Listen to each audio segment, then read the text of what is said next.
காங்கிரஸோட ஸ்டாண்ட் 2019 மேனிஃபெஸ்டோல எழுதி கொடுத்துருக்கோம். தமிழ்நாட்டுக்கு நீட் வராது, மாநிலங்கள் முடிவு செய்யறபடி நீட் நடக்கும். தமிழ்நாட்டை பொறுத்த மட்டும் 2019 ராகுல் காந்தி அவர்கள் அறிவித்தது காங்கிரஸ் கட்சி நீட்டை தமிழ்நாட்டுக்கு எக்ஸாம் பண்ணும். எடப்பாடி பழனிசாமி நீட்டை பொறுத்தவரை காங்கிரஸ் அவங்க சொல்றதுலயே முரண்பாடு இருக்குன்னு அடிக்கடி சொல்றாங்க. அவர் அந்த எடப்பாடி அவர்கள் வயசுக்கு மரியாதை கொடுத்து அன்பா சொல்றேன். அவர் முதலமைச்சராக இருக்கும்போது தான் நீட் வந்துச்சு. அவர் முதலமைச்சராக இருக்கும்போது தான் முதல் தற்கொலை நடைபெற்றது. அனிதாவுடைய தற்கொலை நடைபெற்றது அவருடைய முதலமைச்சர் காலத்தில். அவர் அப்பவே சொல்லியிருக்கலாம் நீட் தமிழ்நாட்டுக்கு கூடாது, அடுத்த வருஷம் நீட் நடத்தக்கூடாதுன்னு. 2019 தேர்தலுக்கு முன்னாடி அமித்ஷாட்டை மோடிட்டை கண்டிஷன் போட்டுருந்தாருன்னா உங்களோட அலையன்ஸ் வைக்க மாட்டோம்னு. அவர்கள் இன்னும் நீட்டை எக்ஸாம் பண்ணிருக்காங்க. அந்த தைரியம் கிடையாது, அந்த திராணி கிடையாது. பேச்சு மட்டும் காங்கிரஸ் மேல பழி சொல்றது. நாங்க சொல்வது என்ன, இப்பவும் சொல்றோம், எப்ப ராகுல் காந்தி பிரதமர் ஆனாலும் அவருடைய முதல் கையெழுத்துக்கள்ல ஒன்றா இருக்க போறது நீட்டு தமிழ்நாட்டுக்கு. விருதுநகர் மாவட்ட அமைச்சர் ஜெகதீஷ் வந்து இன்றைய சிஎம் நாளைய பிஎம் சொல்லியிருக்காங்க. பிரைம் மினிஸ்டரா வந்து விஜய் தான் முன்னிறுத்துறாங்க. ராகுல் காந்தி வந்து தமிழக வெற்றிகள் கேட்டுக்கொள்வாங்க. அவங்க என்ன எல்லாருமே ரசிகர் பண்ற போர்ட்ல இருக்காங்க. அதனால நீங்க ரசிகர் பண்ற போர்ட்ல இருக்கவங்களை நீங்க மௌனம் மாற்ற முடியாது. இந்தியாவுக்கே தெரியும் இந்தியாவுடைய சூழ்நிலை எப்படி இருக்குன்னு. அமித்ஷாவும் மோடியும் சேர்ந்து ஒவ்வொரு எதிர்கட்சிகளுடைய அதிகாரங்களையும் பிடுங்குவதிலும், இடியையும் சிபிஐயும் உபயோகப்படுத்தி பயன்படுத்துவதிலும், கட்சிகளை உடைப்பதிலும், ஜனநாயகத்தை இல்லாமக்குவதிலும், குறிப்பிட்ட விதத்தில் டீலிமிட்டேஷன் எப்படியாவது கொண்டு வந்து அசாம் மாதிரி ஒரு சூழ்நிலையை உருவாக்கி புது தொகுதிகளை வரைவு செஞ்சு எந்தெந்த பூத்தெல்லாம் பாஜக ஓட்டு போட்டாங்களோ அந்த பூத்தெல்லாம் டாட்டா கனெக்ட் பண்ணி ஒரு தொகுதியை உருவாக்கி அந்த தொகுதியில பாஜக எம்பிக்களை உருவாக்குறதுக்காக திட்டமிட்டு பாஜக அந்த ஃபார்முலா அந்த ஃபைட்ல இருக்க நாங்க. அவர்களுடைய மோடு வேற, எங்களுடைய மோடு வேற. அமைச்சரும் வந்து இன்னைக்கு பிரதமர் வேட்பாளர் யார் வந்து தேர்தலுக்கு முன்னாடி 3 மாதங்களுக்கு முன்னாடி தான் முடிவு செய்வோம். விஜய் பிரதமர் வேட்பாளராக அப்படிதான் முடிவு செய்வோம் அப்படின்னு நல்ல பேசியிருக்கோம். ஏற்கனவே ஆளுவர்ஜனாவும் தென்னிந்தியாவில இருந்து பிரதமரா அப்படின்னு சொல்லியிருக்காரு. அப்படிங்கிறப்ப காங்கிரஸை தவிர்த்து காங்கிரஸ் கூட இருக்கக்கூடிய எல்லாருமே வந்து ராகுல் காந்தியை ஏற்றுக்க தயங்குறாங்களா இல்லை ஏற்றுக்க விரும்பல? இல்ல, நீங்க லீகலா வந்து ஒரு ஆல் இண்டியா கட்சியில குஞ்ஞாலிக்குட்டியில கேட்க வேண்டிய கேள்வியை பிடிச்சிட்டு இங்க துறை அமைச்சர்கிட்ட கேட்டீங்கன்னா அதுக்கெல்லாம் நான் பதில் சொல்ல முடியாது. குஞ்ஞாலிக்குட்டியோட எப்ப பெங்களூர் ஹைதராபாத் கோயம்புத்தூர் ஏர்போர்ட் வராரோ குஞ்ஞாலிக்குட்டி, அப்ப கேளுங்க அவர்கிட்ட யாருன்னு. குஞ்ஞாலிக்குட்டி முதல்ல தெளிவா சொல்லுவார். அவர்கள் காங்கிரஸ்காரெல்லாம் பேசல, அவங்க அந்த மாநிலத்துடைய முதலமைச்சரா பேசுறாங்க. நான் திருப்பி சொல்றேன்ல, நான் காங்கிரஸ்காரரை நான் சொல்ல முடியாது. நான் சொல்றது தமிழ்நாட்டுக்காரனா சொல்லுவேன். தமிழ்நாடு காங்கிரஸ் கமிட்டியுடைய நிலை என்பது முல்லை பெரியாறு சேஃபா இருக்கு, ஒரு பயமும் பயப்படாதீங்க.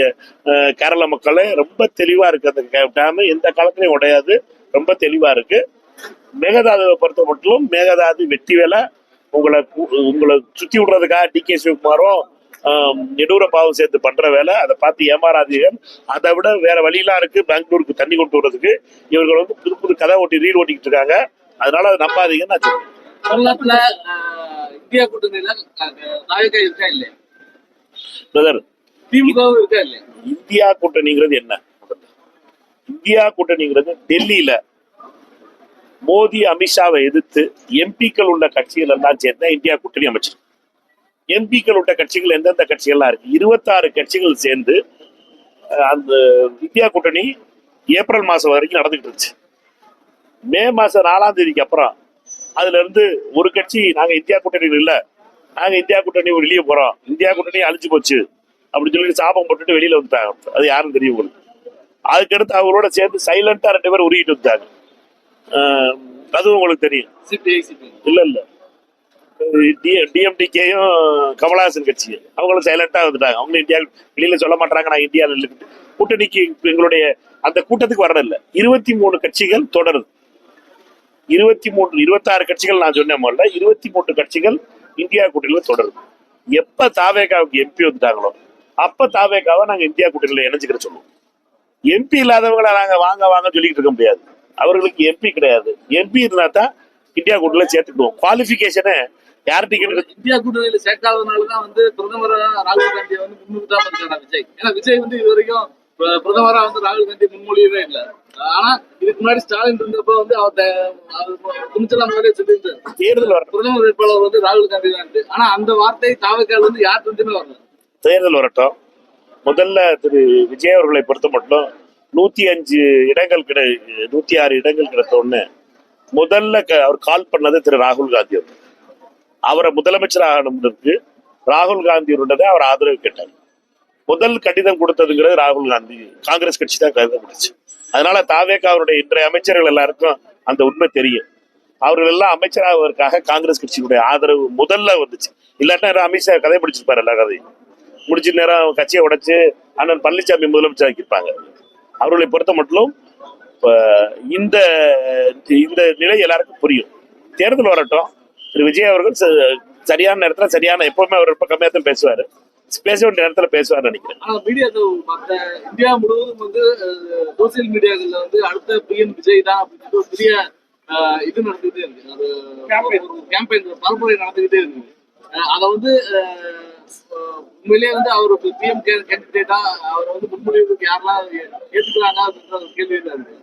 இதை விட எல்லாம் பெரிய சீரியஸ் பஞ்சாயத்து போயிட்டு இருக்கு பிரதர். நீங்க மோடி அமித்ஷா அவங்க சண்டை ஓடுறதுக்கு நீங்க 17 நாள் பாராளுமன்றத்தை சண்டை ஓடுறதுல இருந்து ஊருக்கு அவங்க எல்லா கட்சியும் அமைந்து மற்ற கட்சியெல்லாம் உடச்சு நொறுக்கி குளிராகிட்டு இருக்காங்க. அந்த சண்டை போட்டுக்கிட்டு இருக்கோம். இதெல்லாம் இந்த சோசியல் மீடியால ட்ரெண்டிங் ஐட்டம்லாம் எங்கே ட்ரெண்ட் ஆயிருக்குன்னு பாருங்க. என்னைக்காவது நான் ட்ரெண்ட் ஆச்சுன்னா எனக்கு சொல்லுங்க, சொல்லி நான் பேசுவேன்.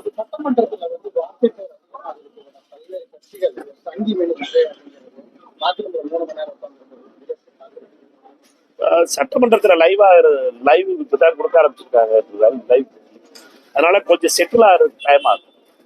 இங்க வந்து பார்லிமெண்ட் வந்து லைவ் கொடுக்கறதுங்கிறது இது ஏறக்குறைய 2004 இருந்து 2001 இருந்தே நடக்குதுன்னு நினைக்கிறேன் பார்லிமெண்ட் லைவ்.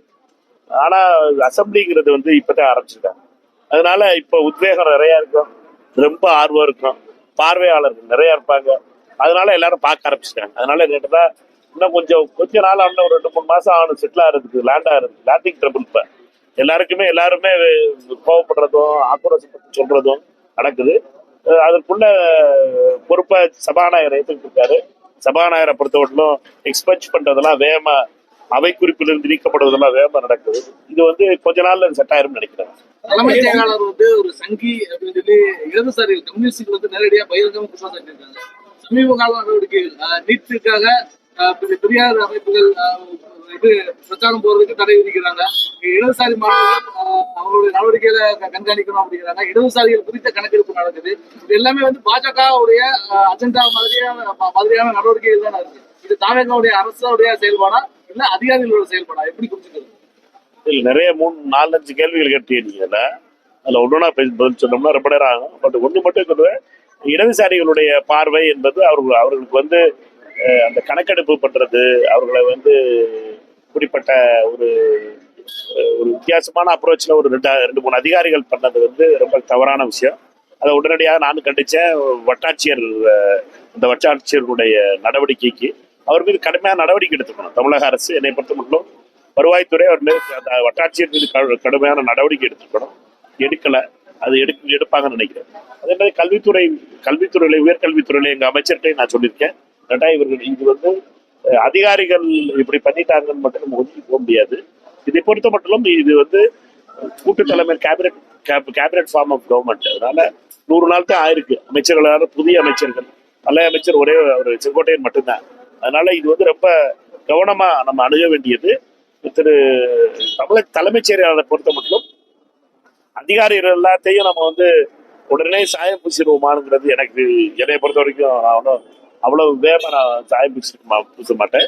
பட் ரெண்டா நம்ம வந்து அதிகாரிகளை பொறுத்த மட்டும் தமிழகத்தினுடைய இருக்க இதே ஐஏஎஸ் அதிகாரிகள் தான் 350 பேர் தான். இங்கே சுத்தி முத்தி பார்த்தீங்கன்னாலும் சரி, அந்த 350 பேர் தான் ஐஏஎஸ் அதிகாரிகள், தமிழ்நாட்டினுடைய ஐஏஎஸ் அதிகாரிகள். அந்த ஐஏஎஸ் அதிகாரிகளை நம்ம காலத்தை ஓட்ட வேண்டியதா இருக்கு.